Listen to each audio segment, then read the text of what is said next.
नमस्कार। जनमानस विवेचना में आपका स्वागत है। मैं हूं अमलेंदु भूषण खां। गृह मंत्री और भाजपा के रणनीतिकार अमित शाह ने त्रिपुरा में कहा कि साल 2019 में राहुल गांधी ने पूछा था कि राम मंदिर कब बनाओगे, तो राहुल बाबा कान खोल करके सुन लो कि 1 जनवरी 2024 को राम मंदिर भव्य गगनचुंबी राम मंदिर बन करके तैयार हो जाएगा। अमित शाह ने अपने उनके बयान जो हैं वो कई डायरेक्शन में इंगित करता है। पहला तो सीधे तौर पे ये देखा जाता है कि राहुल गांधी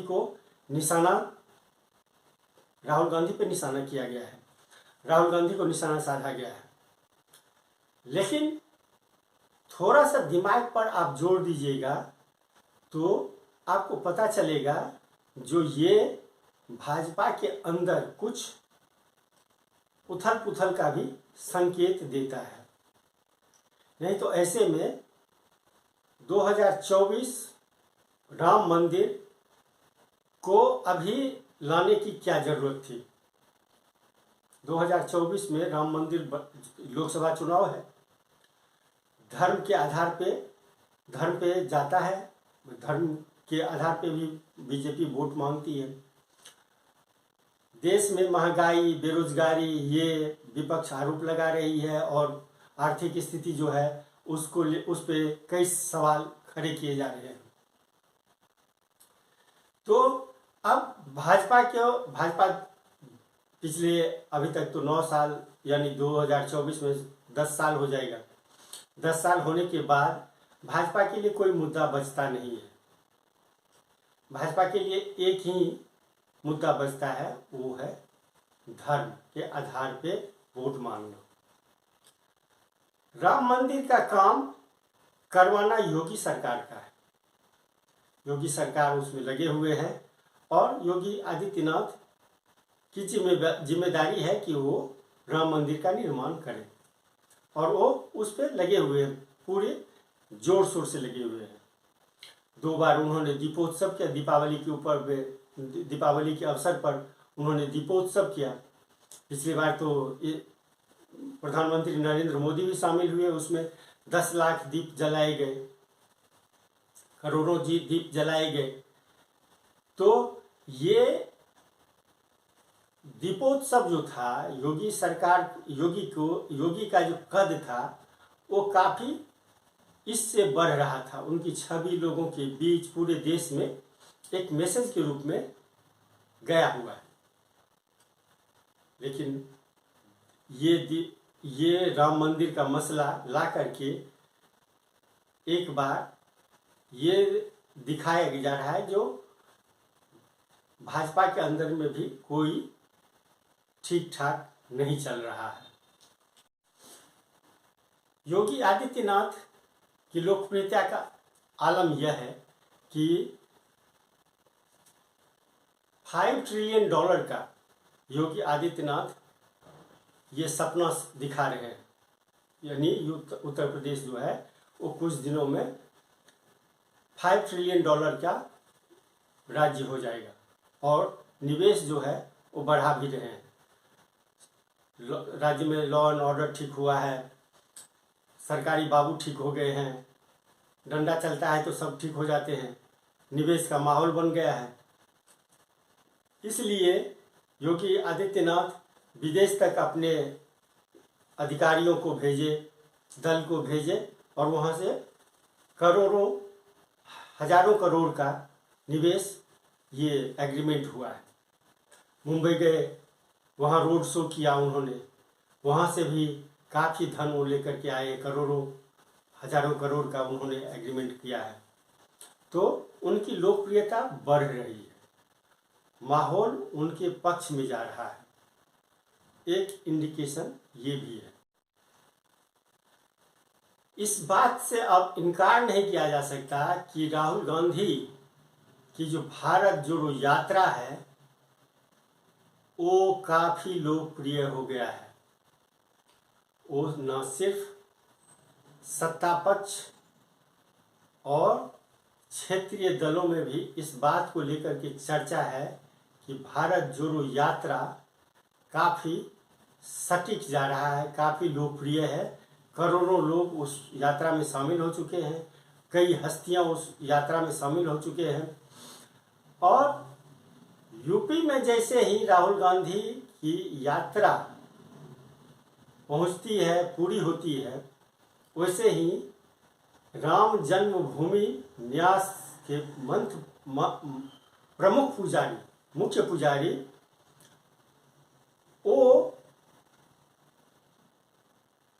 आचार्य सत्येंद्र दास जी कहते हैं राहुल गांधी की भारत जोड़ो यात्रा जो है वो काफ़ी अच्छी है और उसके लिए मैं शुभकामना देता हूँ।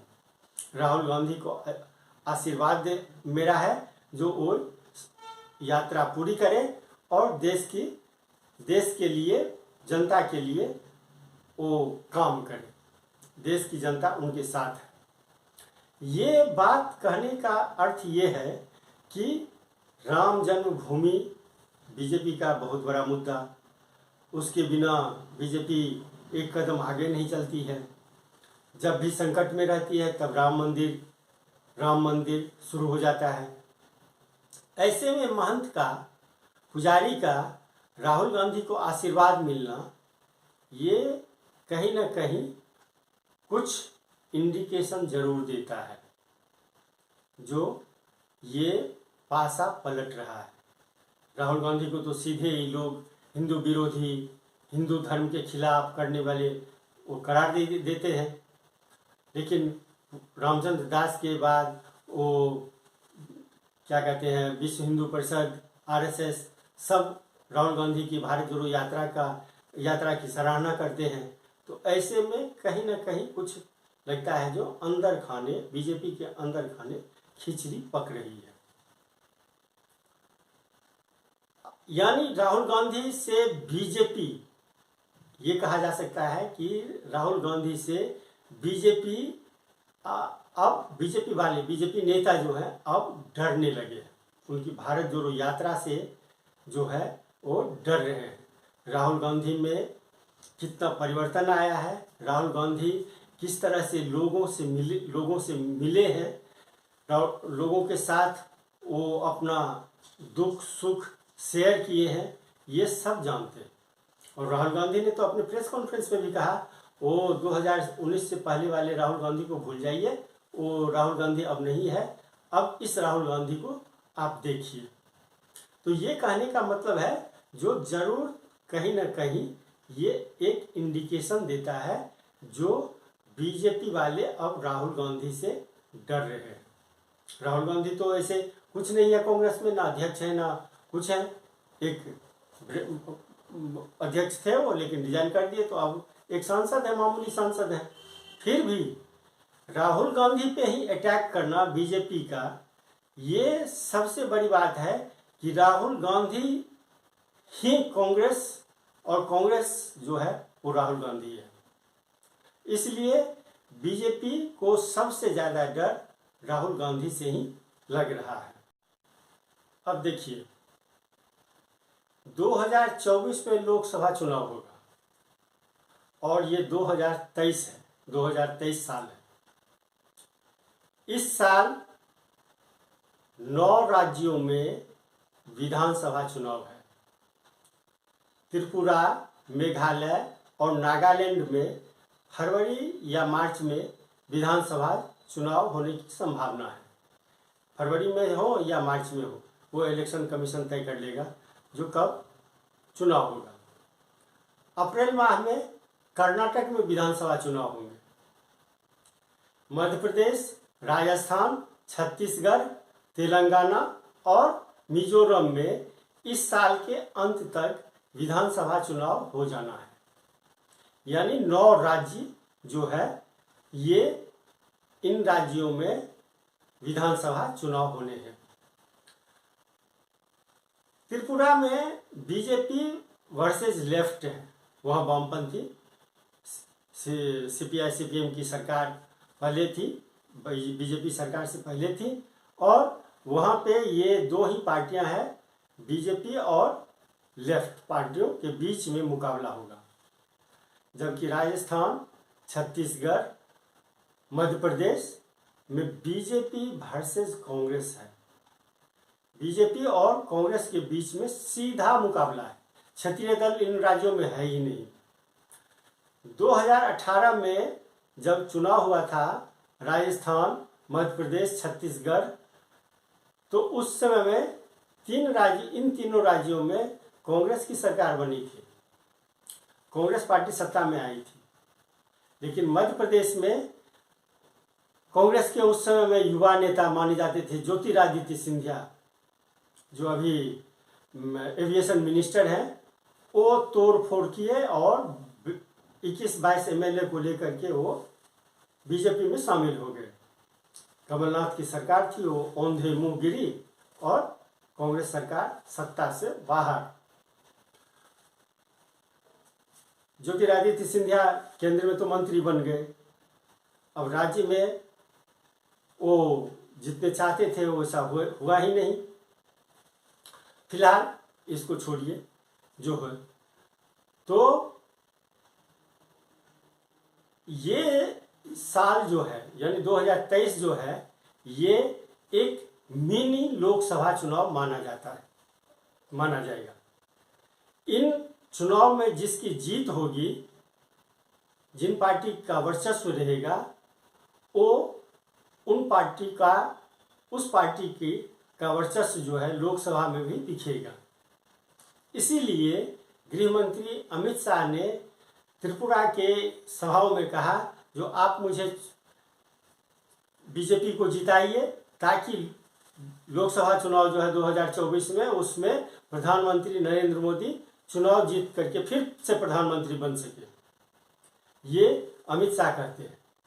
तो ये जो चक्रव्यूह है, इस चक्रव्यूह में अब देखा जाए जो किसकी क्या बात है। अमित शाह का राहुल पे वार, ये बहुत बड़ा इंडिकेशन है, या राहुल को बहुत बड़ा नेता बना दिया गया, राहुल गांधी बहुत बड़े नेता बन गए। अब तो ये सीधा देखा जा सकता है जो बीजेपी अब कांग्रेस से डरने लगी है। ये यात्रा, भारत जोड़ो यात्रा जो है, इससे काफ़ी कांग्रेस जो है काफ़ी रिवाइव किया है। और अगर 100 सीट 150 सीट भी कांग्रेस जीत करके आती है तो बीजेपी की सरकार नहीं बनेगी, ये भी बात है। ये तो भविष्य की बात है, लेकिन ये भय जरूर दिख रहा है। इसलिए अमित शाह के जो ये स्टेटमेंट है, इसको हल्के में नहीं लिया जा सकता। पिछले साल प्रधानमंत्री नरेंद्र मोदी ने मध्य प्रदेश में महालोक कॉरिडोर का उद्घाटन किया था। कर्नाटक के सभा में अमित शाह कहते हैं अयोध्या, काशी, केदारनाथ और बद्रीनाथ की चर्चा अमित शाह कर रहे हैं। धर्म की राजनीति, यानी अमित शाह जो थे वो धर्म की राजनीति को धार्मिक रंग दिए रहे थे, धर्म से जोड़ रहे थे, और वो बार बार ये धार्मिक स्थलों की चर्चा कर रहे थे। लेकिन एक जो बात है वो इस चुनाव के बाद, 2019 के चुनाव के बाद जो हुई है, उसमें हुआ है, बिहार में पहले बीजेपी नीतीश कुमार के साथ सरकार में थी। जो पिछले आप देख रहे हैं, जो नीतीश कुमार वो छोड़ करके अभी राजद के साथ सरकार में है। यानी बीजेपी का एक जो सहयोगी दल था, मजबूत सहयोगी दल था, वो बीजेपी से अलग हो गया। उसी तरह महाराष्ट्र में जो उद्धव ठाकरे गुट है, शिवसेना, हालांकि उसमें टूट हुई है। एक गुट शिंदे जो अभी मुख्यमंत्री हैं बीजेपी के साथ सरकार में है, और उद्धव ठाकरे वो महाअघाड़ी के साथ है। यानी बीजेपी के जो सहयोगी, मजबूत सहयोगी, वो 2 राज्यों में बीजेपी का साथ छोड़ चुके। तो इस तरह से जो साथ छूटने से जो नुकसान, साथ छूटने का नुकसान तो जरूर होगा। ये कोई कहे जो नहीं होगा, ये तो बीजेपी और नीतीश कुमार मिलकर के बिहार में 50-50 लोकसभा सीटों पर कब्जा किए हुए हैं।